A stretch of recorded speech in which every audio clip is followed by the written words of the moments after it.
In today's video tutorial, I'm gonna walk you through how to fix TikTok profile view option not showing. To begin, open the TikTok app on your device. From there, navigate to your profile section, tap on the three horizontal lines located in the top right corner. This will open the menu.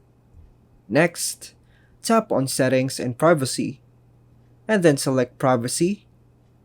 Within the privacy settings, locate and tap on Profile Views. Once you are in the Profile View section, ensure that the Profile View history is enabled. Now, let's proceed to the Settings app on your device. In the Settings app, find the TikTok app and choose to offload it. Afterward, reinstall the TikTok app again and open it. If the previous steps do not resolve the issue, open the TikTok app, go to your profile section, and tap on the three horizontal lines. Scroll down to find the free up space option.